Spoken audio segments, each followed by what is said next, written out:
the crystal rim of a champagne flute clicked against gold.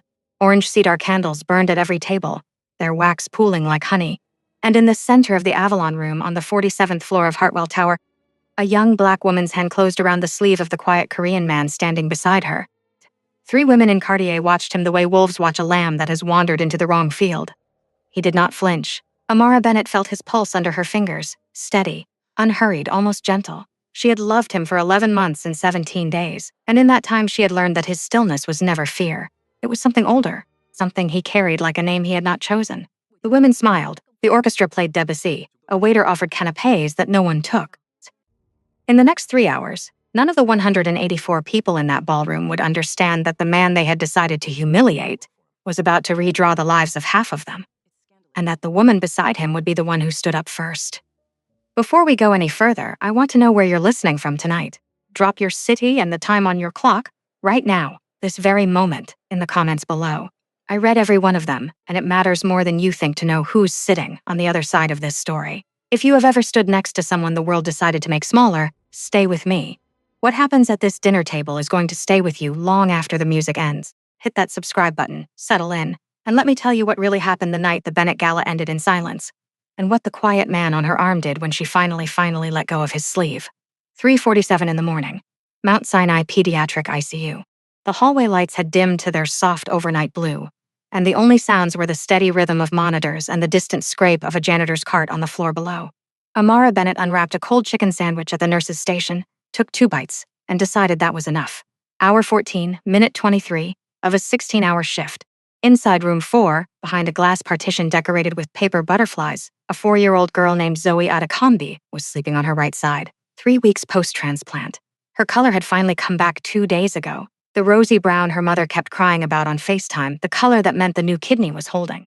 Amara had checked her vitals 9 times that night, and each time the numbers had been a little steadier, a little kinder. You're going to wear a hole through that glass, baby. Geraldine Pierce was 61 years old, a charge nurse in pediatric ICU for 34 of those years, and she walked the way some people prayed, quietly, certainly, without explaining herself. She set a fresh cup of coffee on the counter beside Amara's untouched sandwich. She's stable, Amara said. And you've been standing in that doorway watching her breathe since 2. I just want to be sure. Geraldine took a slow sip of her own coffee and looked at Amara the way an aunt looks at a niece she has decided to keep. Honey, listen, the people in that fancy room tomorrow night, your aunt's people, they'll look at you in your scrubs and decide who you are. They'll look at the man on your arm and decide who he is. Let them. Dignity is the one thing they cannot take if you do not hand it over. You remember that? Amara nodded. She had heard Geraldine say versions of that sentence for 4 years, in 4 different rooms, after 4 different families had been broken by news no parent should ever receive. Tonight it landed differently. Dr. Okafor passed behind them on his pre-dawn rounds, gave Amara a small 2-finger salute, and disappeared down the corridor toward room 7. He had hired her out of nursing school 4 years ago. He had once written, on a recommendation letter she was not supposed to see, she listens to children the way most people listen to symphonies. And she had cried in the parking lot reading it. She clocked out at 6. At 6:12, a matte gray Honda Accord, 2019, dented rear bumper, registration he had renewed twice in her presence, pulled to the curb on Madison Avenue. Ji-hoon Kang did not get out of the car the way wealthy men got out of cars. He simply opened the passenger door from the inside, leaned across, and handed her 2 things, a paper cup of latte with no sugar from the Ethiopian place on 99th and a small lacquered bento box wrapped in a navy furoshiki cloth. Dosarak, he said. Anchovies, rice, the egg the way you like it. Eat before you sleep. How was your night? 3 calls, 2 of them at 4. I'll tell you in the car. She slid in beside him. The seat was warm. He did not ask about her shift. He asked, how is Zoe? She had to look out the window for a second before she could answer. They had been together for 11 months and 17 days.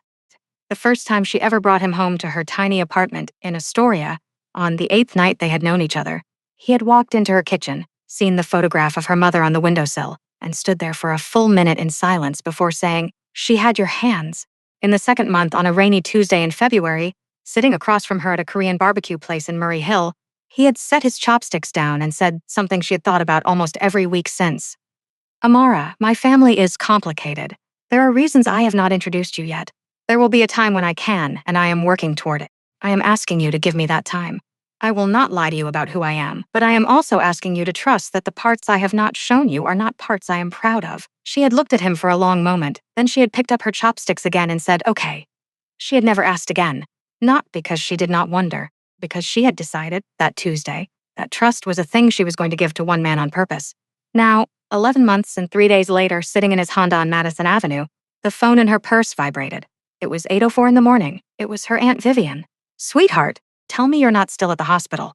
"I just got off, Aunt Vi. The gala is in 72 hours, darling. We need to talk about your dress, your seating, and, please, just listen, whether you really mean to bring that boy." A pause. Amara felt Jihoon's eyes on the side of her face. She did not look at him. "His name is Jihoon, Aunt Vi. I know his name. Damien will be there. The Holloways have been asking after you. There's still time for me to introduce you to him properly, the way your mother would have wanted. I'm bringing Jihoon." Another pause. Longer. "All right, darling. All right. We'll talk about your dress tomorrow." The call ended. Jihoon did not start the engine. "Are you sure?" he said. "I'm sure." He turned in his seat slowly and looked at her in a way that made her want to take his hand and also, strangely, to step back from him. "Before you decide, Amara, or before they decide about me." She did not answer right away. Her hand had risen to the top button of her blouse, an old habit when she was thinking, and her fingers stopped there as if she had forgotten what they were for. She had been a nurse long enough to know that some questions were a kind of diagnosis. They told you what the person asking was actually afraid of. What no one in that small parked car on Madison Avenue knew, in that quiet morning of November, was that in 72 hours the Kang family was about to break a 47-year-old private agreement with a Manhattan family. And the woman who had just answered her aunt with one word would be the reason. 7:32 in the evening. The elevator doors opened onto the 47th floor of Hartwell Tower, and the Avalon Room received them the way old money receives anything it has not yet decided to keep. The ceiling rose 21 feet above their heads. 6 Murano chandeliers hung from it like frozen fireworks. 184 guests in black tie moved between the round tables, and a string quartet on the low riser was playing the second movement of Debussy's quartet, the slow one, the one that always sounded like someone trying not to cry in a beautiful room. Amara had picked her dress out herself. Navy silk, Bloomingdale's, $312 on a card she had paid off in 3 installments. She had refused, twice when Aunt Vivian had offered to loan her something appropriate. Jihoon's tuxedo was charcoal gray, soft shoulders, 3-button cuff. It looked to 90% of the people in that room like a rental from a midtown shop. It was a Brioni, hand-stitched in Penny, Italy 3 months ago. Mr. Choi had insisted quietly after the 3rd invitation. In the elevator on the way up, Jihoon had touched her wrist and said one sentence, "Whatever happens tonight, Amara, please remember that I have not asked you to defend me." She had looked at him. Then she had checked her phone. There was a text from Geraldine, sent at 6:18 p.m. Baby. Walk in like a nurse walks into a room full of bad news. Spine straight, hands warm. Eyes on the patient, not the doctors. You know who the patient is. She had smiled at her screen for the first time all day. Now the elevator doors had closed behind them, and Aunt Vivian was crossing the ballroom toward them in a column of bronze satin, her arms already opening, her smile already arranged. "Darling, darling." And Mr. Kang. A pause that was 3 syllables too long. "Welcome." Jihoon bowed slightly. He did not extend his hand. Vivian did not extend hers. The exchange ended before either of them could decide whether it had been one. Come, the Holloways are already at the table." Damien Holloway was 32 years old, 6'2", Wharton MBA, senior portfolio manager at Holloway Capital, and his smile when he saw Amara was the smile of a man who believed the night had been arranged for him. Amara. He kissed her cheek. He kissed it the way a cousin kisses a cousin at a wedding everyone has resigned themselves to. Then he turned and, "Sorry, your name was Jihoon? Jaehoon? Got it. Right, of course." Renee Holloway, in emerald, was watching Jihoon's cuffs. She was looking specifically at the buttons. A small frown moved across her mouth and was tucked away again. They sat. The first course came out, a beet carpaccio with smoked yogurt that nobody at the table touched. The 2015 Cabernet was poured. Damien held his glass up to the foundation, to Vivian, and to, what was it again, Jihoon? Jihoon. "Sorry, brother, I'll get it." He did not get it. He missed it a 3rd time 15 minutes later when the duck was served. By then, 2 other tables had noticed the joke. Renee's laugh when it came was the practiced low laugh of women who have learned to wound at dinner the way surgeons learn to cut, precisely, and without leaving a visible scar. Amara felt the pulse rise in her throat. She set her wine glass down. She breathed. She remembered Geraldine. Eyes on the patient, not the doctor's. The patient, she understood now, was not Jihoon. The patient was her own dignity. At 8:14 during the soup course, a waiter named Devon, 22 new, terrified, turned too quickly with a tray of bisque and a half-full bottle of the 2015 Cabernet. The bottle did not fall. The bisque did not spill. But the rim of the bottle clipped Amara's glass, and the wine inside it tipped neatly into her lap. The stain spread across navy silk like a slow continent. The waiter froze. His face went the gray-green color Amara's had seen on residents during their first code blue. He started to say, "Ma'am, I am so sorry. I'm so sorry." And Renee Holloway, without looking up, said, "Oh, sweetheart, sweetheart, don't worry, that stain is never coming out of cheap silk anyway." The waiter began to cry, quietly. Standing there with the bottle in his hand, Amara turned to him before she turned to Devon. "It's all right. Please, please, I work nights. I have been thrown up on by toddlers. This is nothing. Go finish your service. Take a breath. It's all right." The boy nodded twice, mouthed thank you, and left. Ji-hoon had already moved. He had risen from his chair without a sound, gone to the buffet station, returned with a folded white linen napkin and a small ramekin of club soda. He knelt beside her chair on one knee. He did not speak. He pressed the napkin to the silk with the patience of someone deactivating a fuse, lifting the stain a quarter shade at a time, not trying to remove it, only trying to make sure she did not have to walk through the room wearing it like a label. The entire table watched him. 2 tables over, an older woman in pearls was watching him too, and Amara saw her say something quietly to her husband that made the husband look at Ji-hoon a second time. He stood. He folded the napkin once. He placed it on the table. He sat back down beside her, and under the white tablecloth he took her hand and held it. Damien's voice light, amused. "Brother, you don't have to do all that. We have staff." Ji-hoon looked at him for the first time that evening. He did not smile. "He has a name. His name is Devon. He is 22. He is terrified of losing this job. That is who staff is." A silence at the table. Vivian reached for her wine. Renee did not. At 9:06, Damien leaned in toward Amara at the open bar where she had gone to ask for sparkling water. "Listen, I have to tell you something as a friend. I had someone look into your guy. Greystone Advisors, the consulting firm? Amara, it's failing. They've laid off 40% of staff in the last quarter. He's hiding it from you. You deserve more than a man who can't even afford to be honest about his own bank account." She turned away. She did not say what she was thinking, which was, he has never once, in 11 months, lied to me about who he is. He told me there were parts of him I would meet when he was allowed to show me. He told me to trust him. I chose to. And tonight, Damien, I am beginning to understand that the man you are calling a fraud is the most truthful person at this table. What Damien did not know, what no one at the table knew, not even Aunt Vivian, was that Greystone Advisors was a holding shell, and that its sole majority owner was sitting 4 meters from him, drinking water, watching him dig. 9:14 in the evening. The powder room on the 47th floor had 3 mirrors, each framed in brushed brass, and Amara was standing at the middle one when the door opened behind her. Renee Holloway did not wash her hands. She did not pretend to need the room. She came to stand at the mirror beside Amara's, met her eyes in the reflection, and spoke as if she were continuing a sentence Amara had not heard the beginning of. "You think no one can see it? I've watched 4 girls like you make this exact mistake in 20 years. He's using you, sweetheart. The quiet ones always are. He doesn't have the connections. He doesn't have the family. He has you. A pretty black girl with a wealthy aunt and a clean name. Do you have any idea what your mother went through so you could be here tonight?" The mention of her mother lifted Amara's ribs and set them down again on the other side of her chest. She turned to face Renee directly. Not the reflection. The woman. "My mother was 41 when she died. She worked 3 shifts at Brooklyn Methodist so I could finish nursing school. She wore a uniform almost every day of her adult life. She never owned a piece of jewelry that cost more than the rent. And she taught me one thing about people, Mrs. Holloway. She taught me you can always tell the worth of a person by who they bother to be kind to when they think nobody is watching." Renee's mouth opened. Amara was already walking past her. "My boyfriend got down on one knee at a dinner table tonight to clean wine off my dress because a 22-year-old waiter was crying. That is who he is. I do not need you to approve of him. I do not need my aunt to approve of him. And I am done. I am done pretending I came here for your permission." She did not slam the door. She did not need to. When she returned to the ballroom, the dessert course was being served, and Aunt Vivian was already standing at the small lectern beside the orchestra, the gold microphone in her hand, the famous Bennett smile arranged carefully over a face that had practiced it since 1987. Friends, patrons, family. The Bennett Arts Foundation has, for 24 years, believed that culture is what separates those who have an eye for the beautiful from those who are merely pretending to belong in beautiful rooms. Her eyes very briefly found Ji-hoon's table, then moved on. The applause was polite. Amara's hands did not move. And tonight, I want to invite a young man very dear to me to come up and share a few words about my late sister, Amara's mother, who would have been so proud to see this gala in her memory. Damien, please." Damien rose. He smoothed his jacket. He walked to the lectern with the easy step of a man who had been told, by his mother, that the night belonged to him. Amara felt Ji-hoon's hand find her knee beneath the tablecloth, steady, asking nothing. "Thank you, Vivian. Thank you all." Damien's voice was warm, practiced. He had given this kind of toast at 3 Holloway Capital Gala dinners and a fundraising luncheon at the Pierre. "I never had the honor of meeting Mrs. Bennett, but I have known her daughter since we were both children, and I can tell you, Amara is everything her mother dreamed she would be. Brilliant, compassionate, a credit to this family and this community. a soft murmur of approval. He paused. The pause was rehearsed. And I believe deeply that her mother, wherever she is tonight, would want the same thing for her that we all want. A partner worthy of her. A partner who shares her values, her culture, her ambition.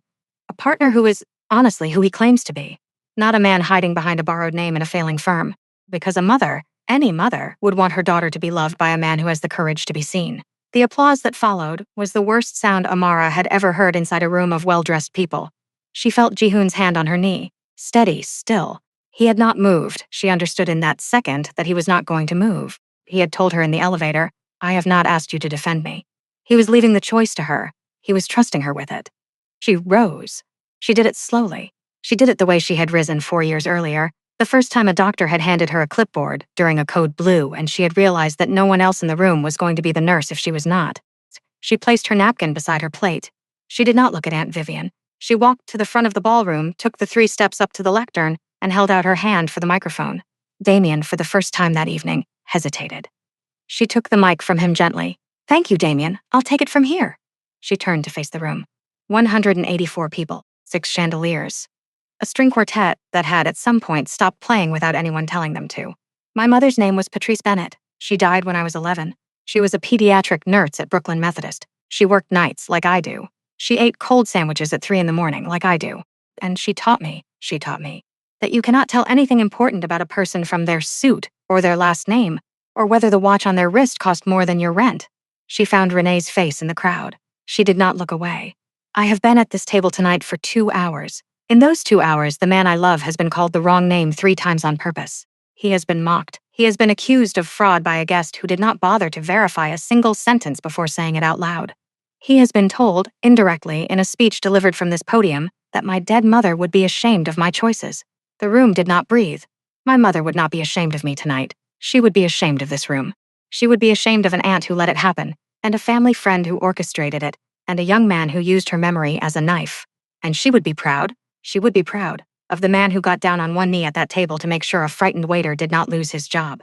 She lowered the microphone for a moment, lifted it again. "I am not asking any of you to apologize. I am telling you that I see you, and I am telling Jihoon that I am sorry. I am sorry that I did not stand up sooner." She set the microphone down on the lectern. She walked back to the table. The silence followed her like a coat. She did not sit. Then he rose. Jihoon rose to his feet beside her chair, and the way he rose was not the way a man rises to defend a woman. It was the way a man rises to stand with one. He turned slowly toward Damien, who was still frozen at the lectern. "Mr. Holloway." His voice was quiet. The room had to lean in to hear it. "You mentioned a failing firm. I have a single question for you, and I would like you to answer it carefully. Holloway Capital's Q3 internal communications dated October 14th reported double-digit growth. Holloway Capital's Q3 filing with the SEC dated the same day reported a $47.3 million net loss. Which of those 2 documents, Mr. Holloway, did your mother see?" Damien's mouth opened. The door at the back of the Avalon room opened with it. The clock on the south wall read 9:31.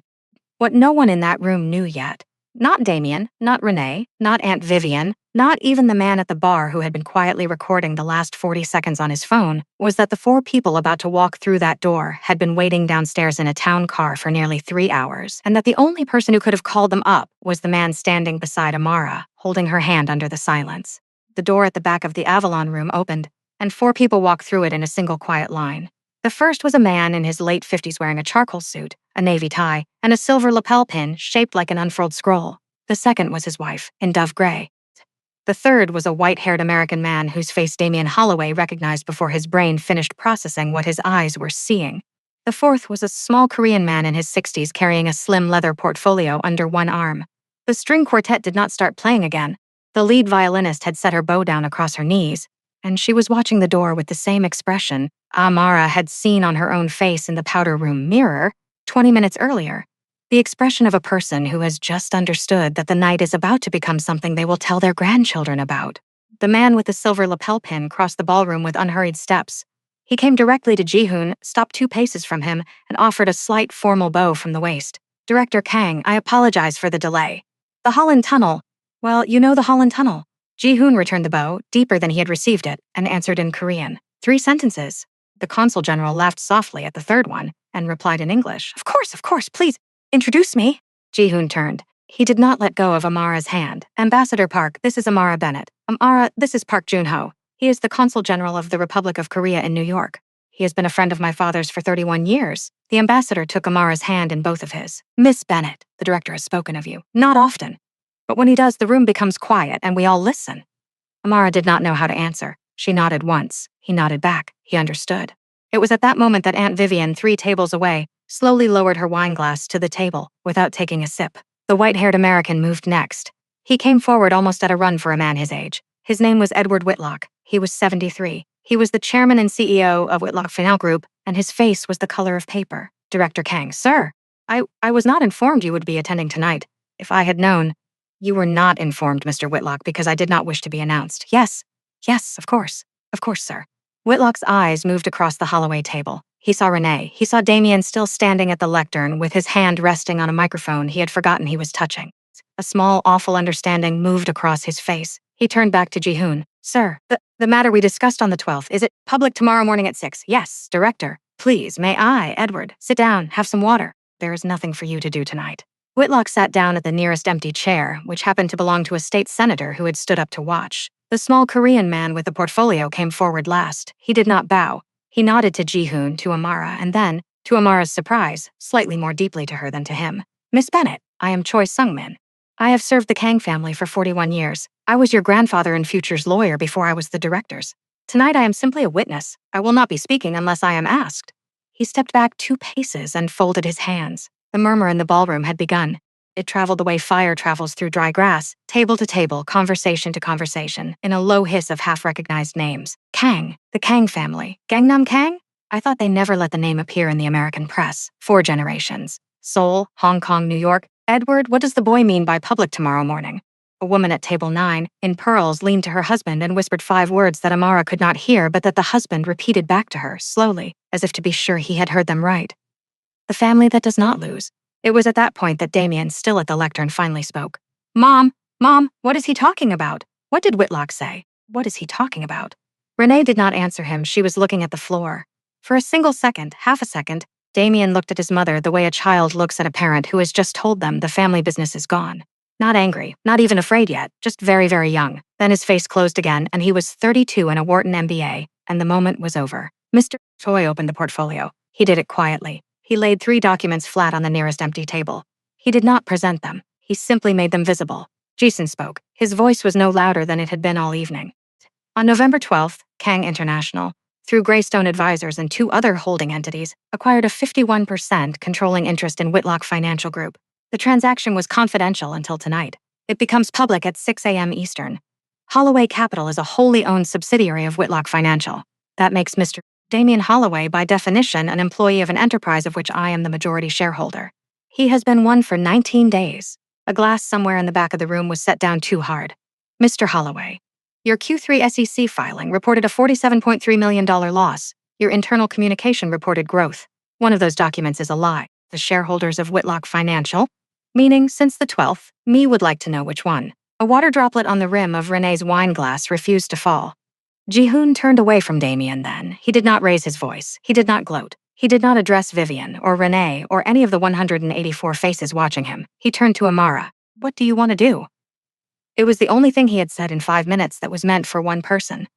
Amara looked at her aunt. Vivian was not looking back. Vivian was looking down at her own hands the way Amara had seen mothers at Mount Sinai look at their hands after being told there was nothing else to be done. Amara turned back to Ji-hoon. I want to go home. All right. He offered his arm. She did not take it. She took his hand instead, the way she had taken it at the table, openly, the way you hold the hand of a person you have chosen on purpose, and they walked together toward the elevator. Mr. Choi followed 3 paces behind them.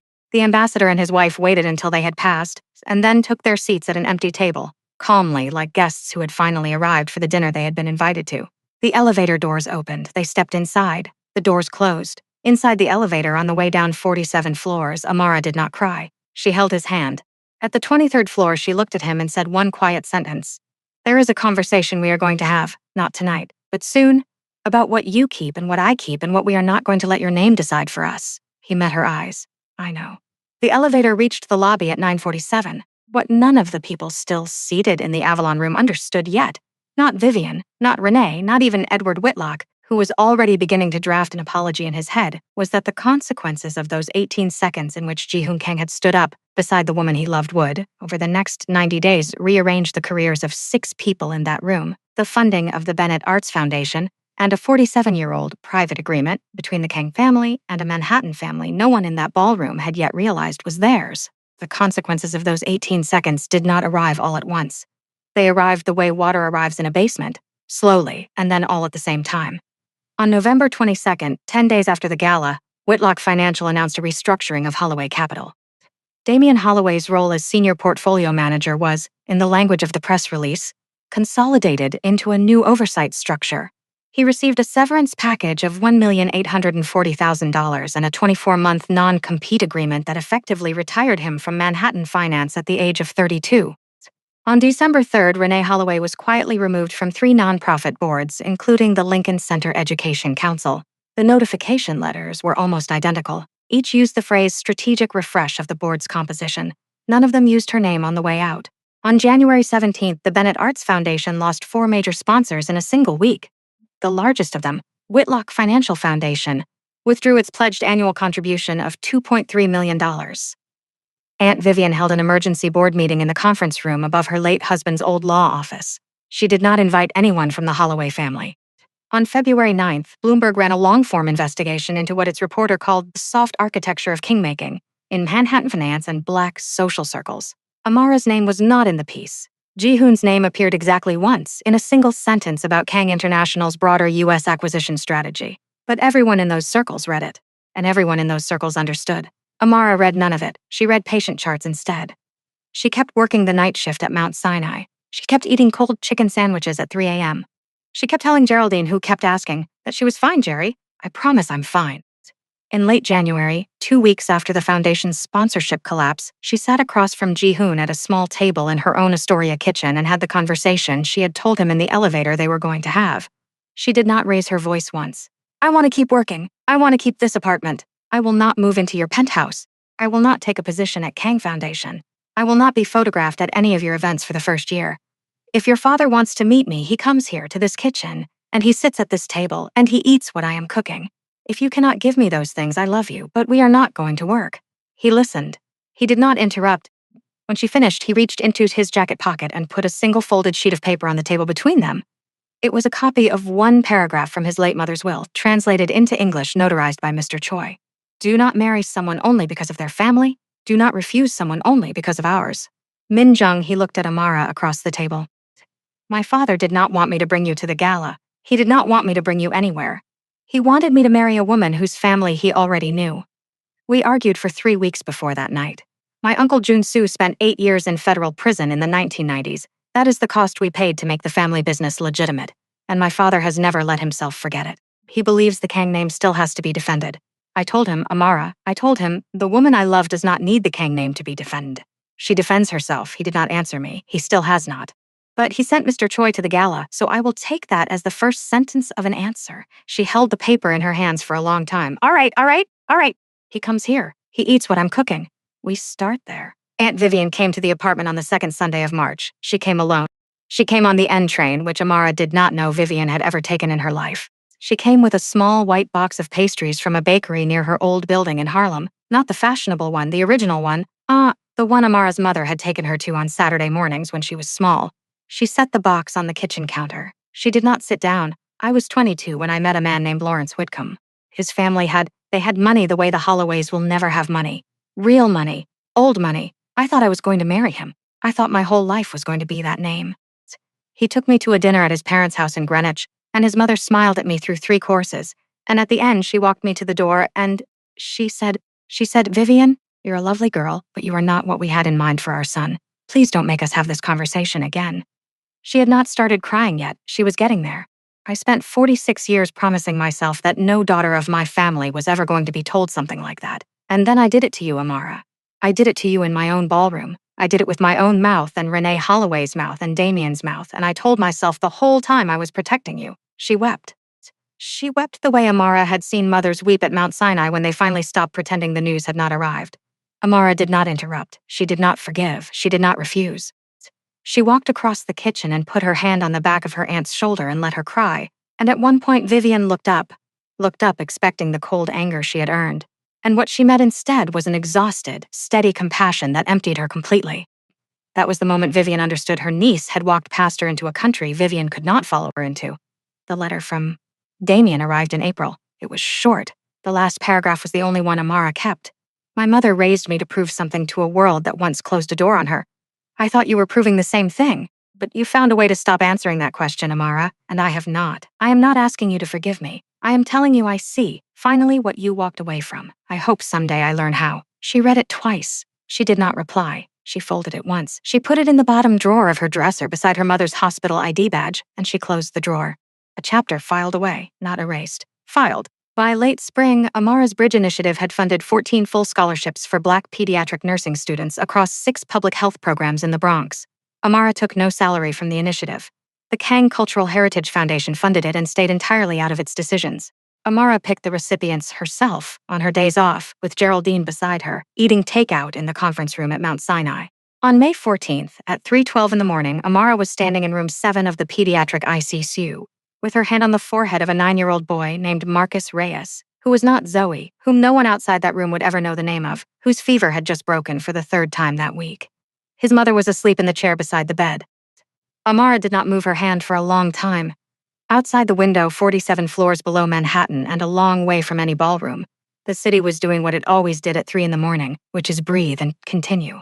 I want to ask you something before you go. Have you ever stood up as someone the world had already decided to make smaller? A partner, a friend, a sibling, a child? Someone whose worth was not in any of the rooms they were being judged in? And did you stand up? Did you sit there? Did you wait for someone else to do it first? There is no wrong answer. There is only the answer you are still carrying. Tell me in the comments. I read all of them. Tell me where you were, and what you did, and whether you wish you had done it differently. Tell me about the people who taught you what dignity actually costs. A nurse, a grandmother, a teacher, a stranger on a train. Tell me their names if you can. They deserve to be said out loud somewhere tonight. If this story sat in your chest the way I hoped it would, tap the like button. It is a small thing, but it tells me to keep telling these kinds of stories. The quiet ones. The ones where nobody throws a punch and the harder work happens at a kitchen table afterward. Subscribe if you have not, and turn the bell on because next week I want to tell you about a single mother in Atlanta who refused a settlement she could not afford to refuse, and what happened to the man who offered it. Until then, be the one who stands up first.